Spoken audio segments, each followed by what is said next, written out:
श्रीमान वेंकटनाथार्य कवितार्किक केसरी वेदांताचार्य वर्यो में सन्निधत्तां सदा हृदि श्रीवासरंग परकालमणित्रयाप्त लक्ष्मात्मरक्षणैतित्युगागमान्तम् आचार्य भक्ति परिपोधमनर्कशीलं गोपालदेशिकमुनिं गुरुमाश्रयामः। श्रीमद्गोपालार्घ्यदेशिकदयैकपात्रं प्रज्ञाविरक्तिकरुणादिगुणौघवासम् आचार्यसप्तशतीकाव्यं प्रियाधरेण दत्तं श्रीगोपालार्घ्यमहादेशिकमाश्रयामः। श्री उवे मन्नार्गुडी कंदाडे गोपालार्य महादेशिकन அருளி செய்த ஸ்ரீமத் ஆச்சாரிய சப்தசதியில் சத்யவிரத க்ஷேத்திர காண்டம் அனுபவித்து கொண்டு வருகிறோம். அந்த காண்டத்தில்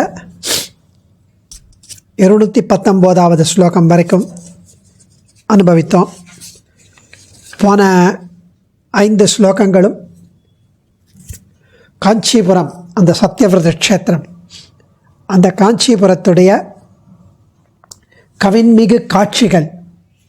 இந்த வசந்த காலம் வந்திருக்கு. அந்த வசந்த காலம் வந்ததும் எப்படி செடியும் கொடியும் பூக்களும் பூத்து குலுங்கி அந்த வசந்த பருவ தேவதை எப்படி மக்களுக்கு மகிழ்ச்சியை உண்டாக்குகிறானோ அதை பற்றியெல்லாம் அனுபவித்தார். இன்னும் 5-6 ஸ்லோகங்களில் இந்த கவின்மிகு ஆச்சரியமான காட்சிகளை கவிநயத்துடன் சுவாமி அனுபவிக்கப் போகிறார். அப்புறம்தான் அவர் திவ்ய தேசத்தை பற்றி அனுபவிக்கிறார். இதெல்லாம் திருமங்கை ஆழ்வாருடைய பாணியில் ரொம்ப அழகாக இந்த காட்சிகளை அனுபவிக்கும் அழகே அழகு. கவிஞர் மன்னார்குடி கந்தாடை கோபாலாரிய மகாதேசிகன் வேதாந்தம் மட்டுமில்லை, சாஸ்திரம் மட்டுமில்லை, சொந்த அந்த கவி நடை அழகு, சொல்லழகு, அலங்காரம், அணி அலங்கார அழகு எல்லாம் சேர்ந்து அந்த சுற்றுப்புற சூழலின் அழகையும் அனுபவிக்கிறார். 220வது ஸ்லோகம். யுவதி மனோலக்ஷ்யபிதே மதனாயாசோக சாக்கினோ திஷத பிரத்யக்ரான் பாணகணாம் ஸ்தாசாம் பாதாஹதி ஸ்மரந்த இவ. யுவதி மனோலக்ஷ்யபிதே மதனாயாசோக சாக்கினோ திஷத அதிஷத பிரத்யக்ரான் பாணகணாம் ஸ்தாசாம் பாதாஹதி ஸ்மரந்த இவ. அசோக மரம் அப்படின்னு ஒரு மரங்கள் அங்கே இருக்கு. இந்த அசோக மரம், அதாவது இந்த அசோக மரம் மன்மதன், அசோக ஃப்ளவர், அசோக பூக்கள், மன்மதன் உபயோகிக்கிற அந்த வில், கரும்பு வில் இருக்க, அதுக்கு ஆரோ, அந்த ஆரோவில் 5 விதமான பூக்களால் செய்யப்பட்ட அந்த அம்பை மன்மதன் யூஸ் பண்ணுவானாம். அதில் ஒன்று அசோகா, இன்னொன்று அரவிந்தா, சூதா, நவமாலிகா, நீலோத்பலா, இந்த மலர்கள். இந்த அசோக பூக்கள் இருக்கிற இந்த மரங்கள் அதை பார்த்து அது பூத்து குலுங்குவதை பார்த்ததும் இளம் பெண்கள் விளையாட்டாக அந்த மரத்தை உதைப்பார்களாம். அவர்களுக்கு ஒரு குஷி, அவர்களுக்கு ஒரு மகிழ்ச்சி, அதனால் அதை உதைப்பார்கள். அந்த உதைத்ததால் அந்த மரங்களுக்கு கஷ்டமா, வலி, எப்படி இந்த பெண்கள் நம்மை உதைக்கிறார்கள் அப்படின்னு. அதுக்காக அந்த மரங்கள் அந்த பெண்களை பழி வாங்குவது போல இந்த மரங்கள் மன்மதனுடன் கைகோர்த்து இந்த பெண்களின் இதயங்களை காயப்படுத்துவதற்காக தங்கள் பூக்களை அவனது அம்புகளாக வழங்கின. ஸோ இந்த பெண்களை வதைப்பதற்காக, விரக தாபத்தை உண்டாக்குவதற்காக, நெஞ்சை காயப்படுத்துவதற்காக இந்த வசந்த ருத்துவில், வசந்த காலத்தில் தங்களுடைய அசோக பூக்களை மன்மதனிடம் கொடுத்து அவனை அம்புகளாக்கி இவர்கள் மேல் செலுத்துவதற்காக வழங்கின. ஏன்னா பழி வாங்கணும், ஏன்னா அவள் உதைச்சிருக்கான். அசோக மரத்தின் பூக்கள் மன்மதனின் அம்புகள் போல இளம் பெண்களுக்கு விரகதாபத்தை ஏற்படுத்த வேண்டுமாய் மன்மதனுடன் கைகோர்த்திருக்கிறதோ என்று கேட்கிறார் சுவாமி. ஸோ அதாவது ஆக்சுவலி ரொம்ப அழகான பெண்கள் அசோக மரத்தை உதைத்தால் அது இன்னும் பூக்கள் சொரிந்து அந்த இடம் இன்னும் பூக்களாக காணப்படும் அப்படின்னும் ஒரு அழகாக தெரிவிக்கிறார். லாஸ்ட் ஸ்லோகத்தில் கிம்சுக மரம், அதுக்கு முந்தின ஸ்லோகத்தில் மாகண்ட மரம், இந்த ஸ்லோகத்தில் அசோக மரம். இப்படி ஒவ்வொரு மரமாய் அனுபவித்து கவி அரசாக இங்கே காட்சி தருகிறார் கோபாலாரிய மகாதேசிகன். அடுத்த ஸ்லோகத்தில் அகசீதிவ குட்மலிதா அகதி சிவ குட்மலிதா குந்தலதா வீக்ஷ குப்யதோ விரக்ஷான் லபத் லப்த்வாபி ஹந்த திஷ்ட்யா சரணசரோஜாஹதிம் ரசிகமான்யாம் அகசீதிவ குட்மலிதா குந்தலதா வீக்ஷ குப்யதோ விரக்ஷான் லப்த்வாபி ஹந்த திஷ்ட்யா சரணசரோஜாஹதிம் ரசிகமான்யாம். இந்த குந்தல கொடி, குந்தன் கொடின்னு ஒரு கொடி, அது இன்னொரு விதமான பூ, குந்தப்பூ. அது என்னென்னா ஒரு வகையான மல்லிப்பூன்னு சொல்லலாம். அதை அந்த குந்தல கொடி, மல்லிகை கொடி, குந்தன் கொடி என்ன பண்ணி தான் இந்த அசோக மரம் கோபமாக இருக்குது. ஏன் அந்த வலியில் அந்த கோபமாக அந்த பெண்கள் மேல் கோபப்பட்டு இருக்கும் அந்த அசோக மரத்தை பார்த்து அந்த அசோக மரங்களுக்கு இந்த இளம் பெண்கள் உதைக்கிறார்களே, அதை இந்த குந்தன் கொடி என்ன நினச்சி தான் அந்த அசோக மரம் செய்த பாக்கியம், இந்த இளம் பெண்கள் அதோடு விளையாடுகிறார்கள், அதை உதைக்கிறார்கள். இவ்வாறு இளம் பெண்களால் உதைப்படுவதை ரசிகர்கள் பாக்கியமாக நினைப்பார்கள். ஆனால் இந்த மரங்களோ ஏன் கோபமாக இருக்குது அப்படின்னு குந்தன் கொடி சிரிக்கிறதா அந்த மரங்களை பார்த்து. அது சிரிப்பதை போல அந்த பூக்களின் மொட்டுக்கள், மல்லிகை மொட்டுக்கள் பூக்கிறது. அதாவது அது பூக்கும் அழகை பார்க்கும்போது இந்த குந்தன் கொடி சிரிப்பதை போல இருக்கிறதுன்னு தெரிவிக்கிறார் சுவாமி. அப்படியே ஒவ்வொன்றுத்துக்கும் காட்சியை கனெக்ட் பண்ணுறார்.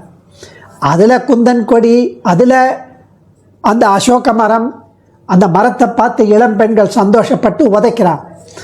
அந்த உதைப்பதை அந்த மரம் கோபித்து கொள்வது போல அது பூக்களை மன்மதனுடன் கைகோர்த்து பூக்களான அம்பை இந்த பெண்களுக்கு கோபத்தினால் அனுப்புவது போலையும், அவர்கள் இதயங்களை காயப்படுத்துவது போலவும், அவர்களுக்கு மேலும் விரக தாபத்தை ஏற்படுத்துவதற்காகவும் மன்மதனுடன் கை கோர்த்துகிறதுன்னு போன ஸ்லோகத்தில் சொல்லிட்டு, இந்த ஸ்லோகத்தில் அந்த குந்தன் கொடி, மல்லிகை கொடி, இந்த கோபமான அசோக மரத்தை பார்த்து இதுக்கெல்லாம் கோவிச்சுக்கிறிய இளம் பெண்களிடம் உதைப்படுவது, இந்த மாதிரி ஸ்பரிசம் ஏற்படுவதெல்லாம் பாக்கியம் இல்லையா?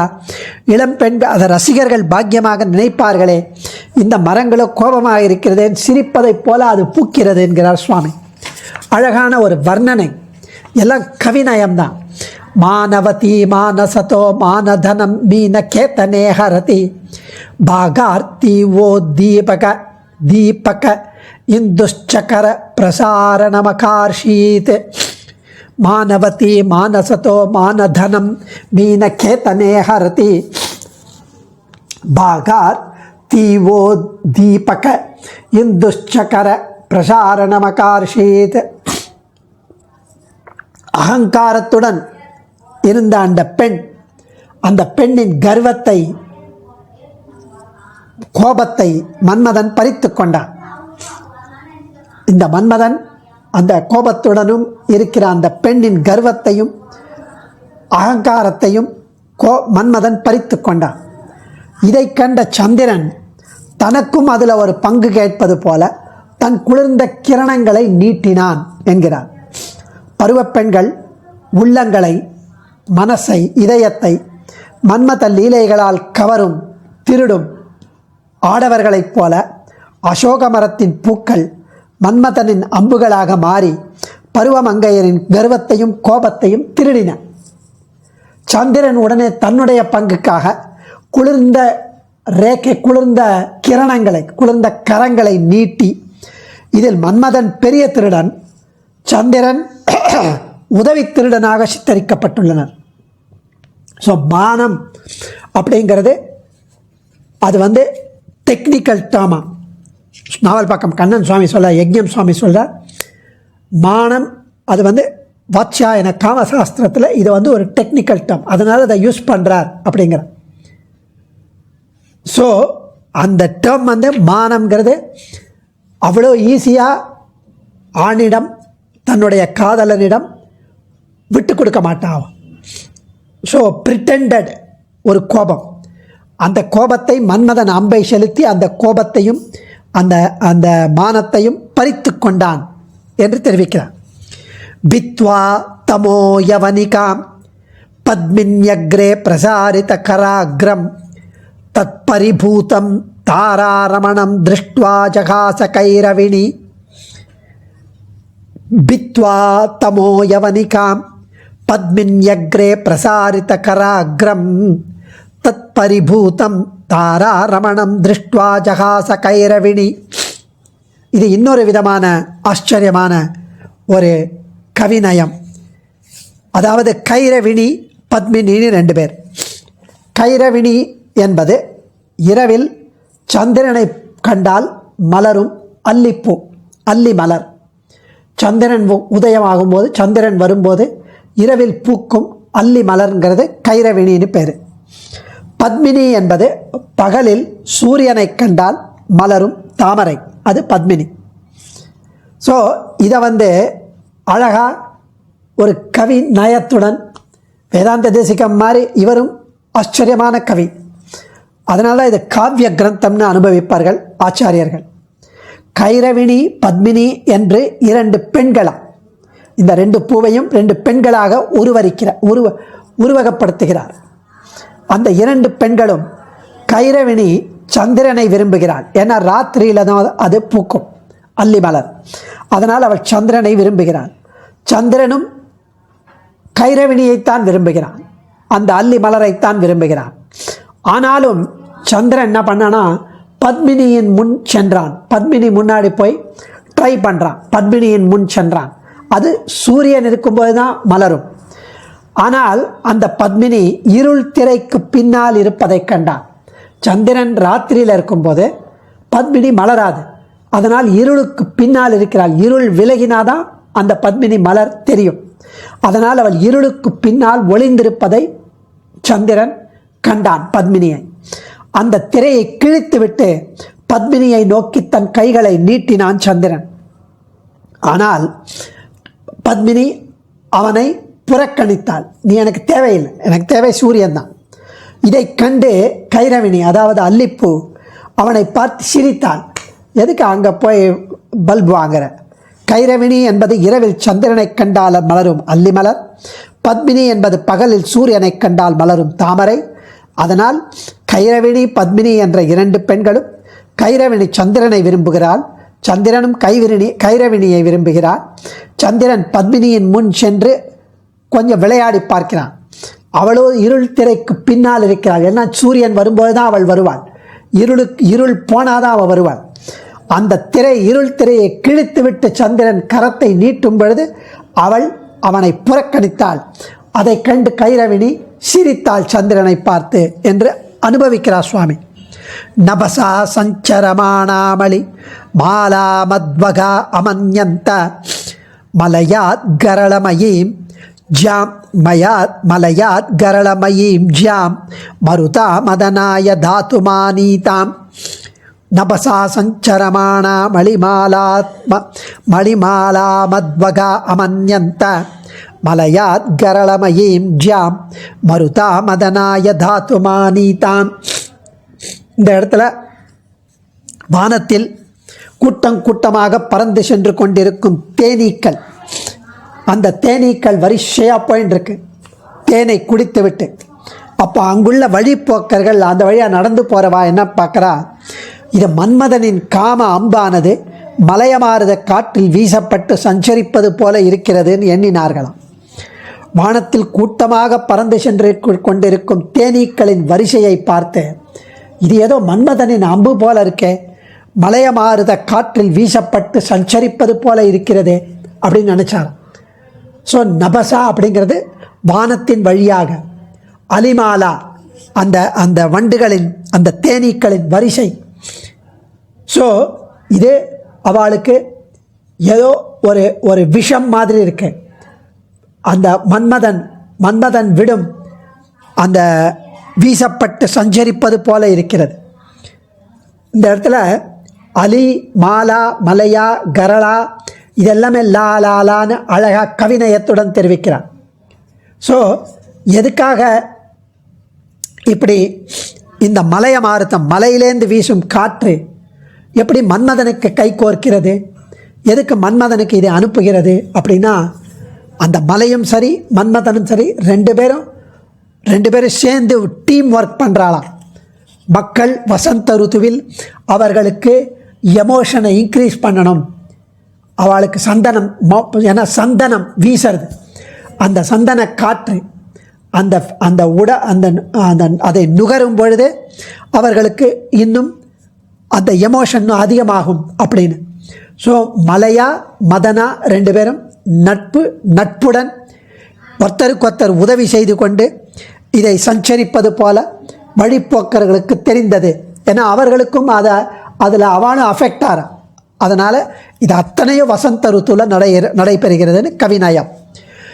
225வது ஸ்லோகம், கடைசி அனுபவம், காட்சியினை பற்றி. உபதேஷ்டரி மதுபேபியோ